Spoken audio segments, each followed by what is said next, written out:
Hola, ¿qué tal? Bienvenidos a Tarefa. El día de hoy vamos a ver un tema bastante sencillo, hasta cierto punto, pero bastante importante en el ámbito científico. Este es, valga la redundancia, el método científico. El método científico es una metodología para obtener nuevos conocimientos. Esto independientemente de la rama, ya sea ingeniería, física, química, biología, matemáticas, ciencias de la salud, psicología, en casi todas las ramas de las ciencias, inclusive en algunas pseudociencias. o, digamos, ramas de conocimiento que no están ligadas a lo científico, funciona, aunque con ciertas variaciones. La idea del método científico es exponer reglas, principios, leyes, teorías, comportamientos bajo la lupa de la ciencia y de la objetividad, dejando hacia al lado la subjetividad, los prejuicios y los preconceptos mal fundamentados. ¿Listo? La idea del método científico es dejar afuera todo esto y que la misma naturaleza, ya sea el universo, la tierra, las personas, etcétera, etcétera, nos muestren la verdad, ¿listo? Que sea esta digamos, el juez y jurado de qué es cierto en nuestras teorías, en nuestras hipótesis y qué no lo es. ¿Listo? Esa es la idea. Así que, para entender un poco más cómo es este proceso, vamos a ver cuáles son sus pasos. El primer paso del método científico es la observación. ¿Listo? Siempre debe haber un fenómeno, algún acontecimiento, algo que nosotros observemos y del cual hagamos el segundo paso, que es hacernos una pregunta. Debemos tener una cuestión, una duda, ¿listo? Una inquietud con respecto a algún fenómeno para poder crear nuevos conocimientos. Los conocimientos no se crearon en base a preguntar sin objetivo.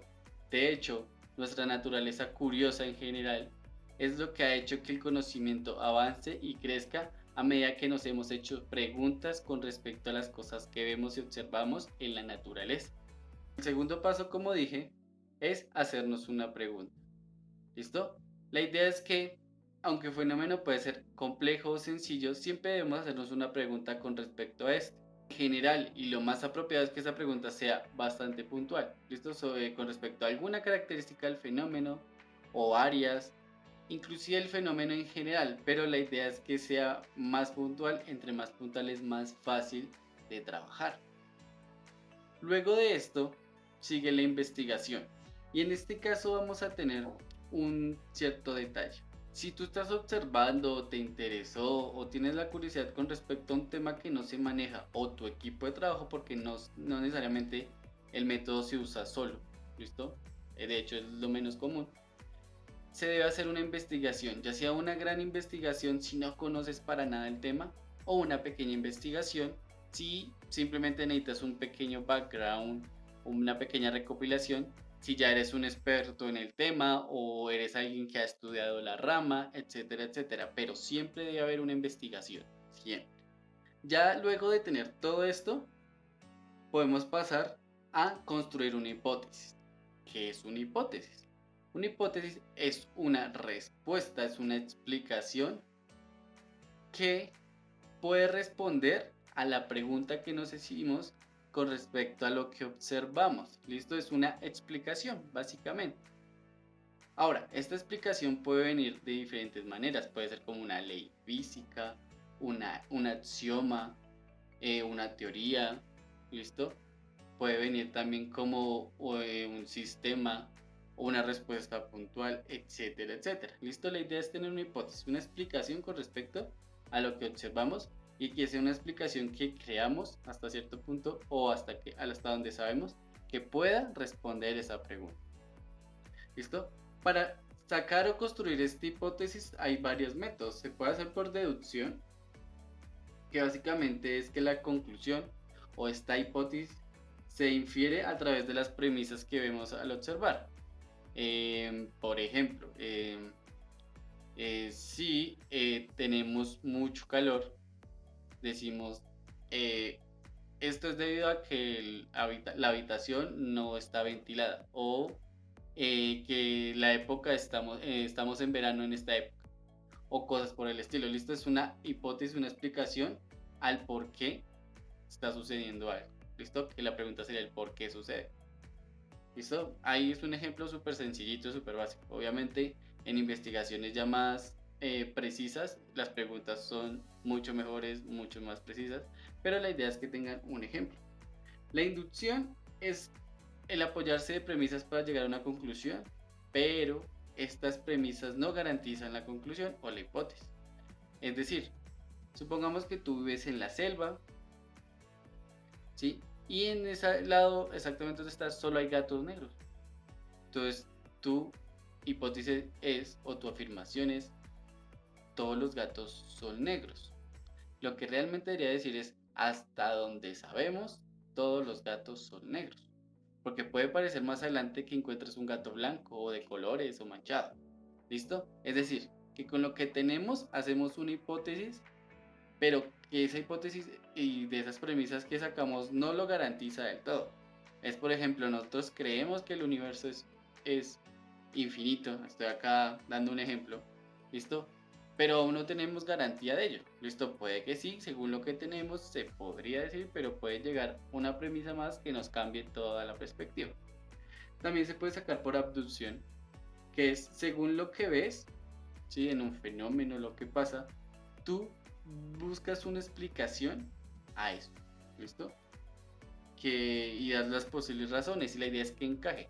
Por ejemplo, tú encuentras que llegaste a tu apartamento y hay agua en el piso.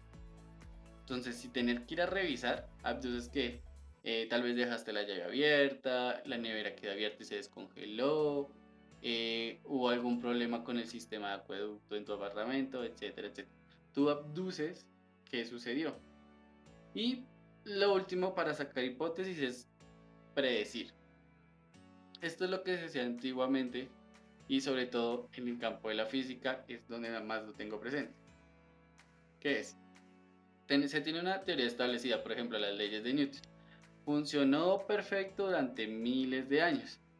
Pero luego llegó Einstein, formuló una nueva teoría y entonces esta teoría predecía otras cosas.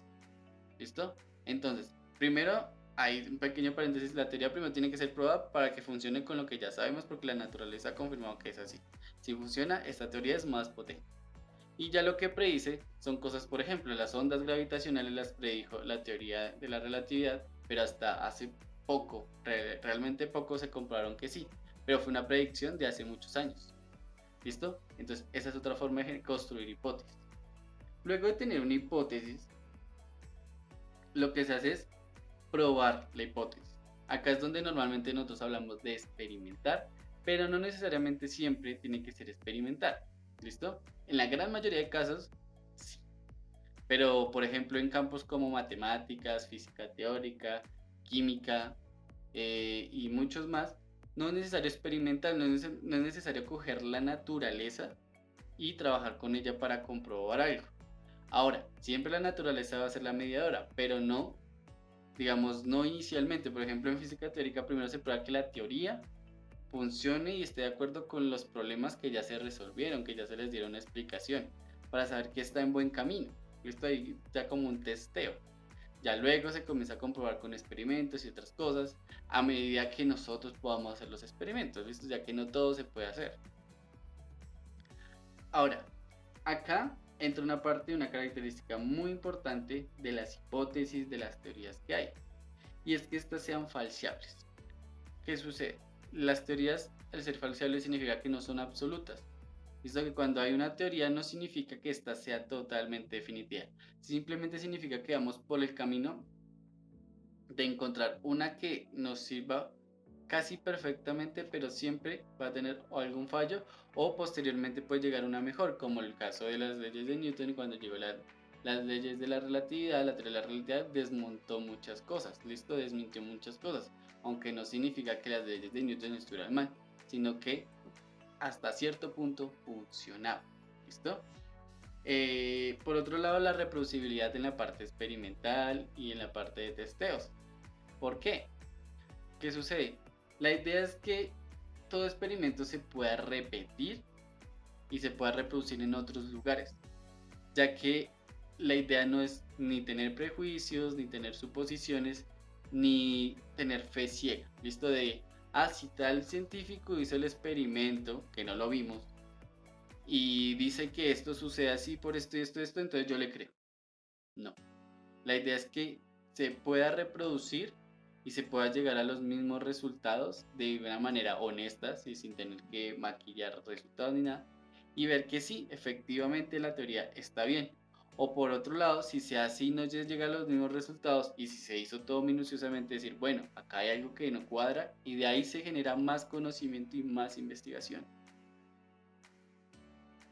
Ahora, esto se le llama, digamos, que alguien más reproduzca el mismo experimento, se llama, digamos, comprobación por pares y o corroboración por pares y es bastante bueno. De aquí llega la fiabilidad de la ciencia, ¿listo? De que alguien reproduzca y si tiene los mismos resultados significa que se hizo bien, ¿listo? Porque la idea es que no hayan roscas, no hayan complots ni nada de eso, sino que siempre se pueda reproducir y si da lo mismo significa que el experimento nos está diciendo algo real, ¿sí? Es conocimiento real que nos da la naturaleza. Luego de esta parte, se realiza el análisis de resultados y se saca conclusiones. Listo, según lo que obtenemos, miramos, bueno, la hipótesis era cierta, o la hipótesis era falsa, o parcialmente falsa. No siempre va a suceder que la hipótesis que damos en primera instancia le va a pegar al gordo, ¿sí? O sea, o sea, no vas a tener el golpe de suerte de que la primera hipótesis o la primera explicación que es ya revolucionó y es una ley o una teoría. No, no va a pasar. Lo que sí puede pasar es que parte de ella funcione y parte de ella no. Entonces hay que ser modificado. ¿Listo? Si la hipótesis es cierta, bien. Si es falsa o parcialmente falsa, hay que hacer algo más. Pero entonces voy a explicar algo primero. Ya sea que sea cierta o falsa o parcialmente falsa, siempre se tiene que realizar un informe. ¿Listo? Y en el informe se va a hablar largo y tendido, pero muy conciso, de por qué es cierta, qué resultados me dicen que es así, o por qué es falsa y qué resultados me dicen que es así, qué conclusiones saco de todo eso. ¿Listo? Eso todo va en el informe. Pero en el caso de que sea falsa o parcialmente falsa, lo que se hace es, si es totalmente falsa, se descarta y se genera una nueva hipótesis. Y si es parcialmente falsa, se modifica y se construye una nueva hipótesis modificada.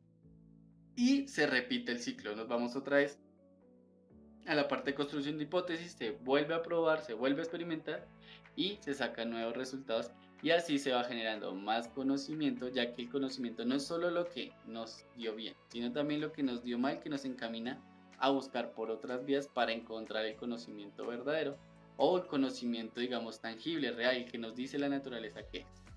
¿Listo? Ahora, si la hipótesis es cierta, no significa que ya no se haga nada más. ¿Listo? La idea después de ahí es reproducir, seguir comprobando y repetir los experimentos lo suficiente para estar de acuerdo de que eso está bien. ¿Listo? Y aquí entra un poco lo de la reproducibilidad, entra un poco lo de la falsibilidad de teorías. ¿Listo? Y también acá ya entra una parte, pero esto no se dice mucho, que es la de modificar, ¿listo? Tratar de hacer el experimento en otros ámbitos o modificar algo para ver si aún así la teoría o la hipótesis sigue siendo correcta. ¿Listo? Se sigue generando conocimiento en un campo. Por eso es que actualmente hay tantos campos de investigación y se puede hacer tanto. ¿Listo? En resumidas cuentas, ¿sí? Así de manera muy simplificada, este es el método científico. Ahora, en algunos casos, como decía, no necesariamente todos los pasos están. Por ejemplo, en la investigación, si digamos ya es alguien experto, listo, aunque en muy pocos casos puede saltarse esto. Listo, es básicamente como dar una respuesta con solo lo que sabe en el momento. Esto se puede hacer y se hace a veces en inicios de carrera de algunas ingenierías, físicas, matemáticas, pero como un trabajo más investigativo y como para que sea más rápido. Pero es más como si una actividad, si un ejercicio de investigación pequeñito, ¿sí? Simple para ir aprendiendo, pero por lo general siempre se requiere investigación. Por otro lado, lo de probar hipótesis, lo que decía, no siempre es experimentar, esto a veces es testear cosas, simular, listo, comprobar, hacer estadísticas, hacer encuestas, si estamos en otros ámbitos científicos, etcétera, etcétera. Bueno chicos, espero que este video les haya ayudado a entender qué es el método científico, por qué se usa y cómo se usa en general. Así que nos vemos en un próximo video. No olvides suscribirte a nuestro canal y activar la campanita de notificaciones para que no te pierdas nada del mundo científico.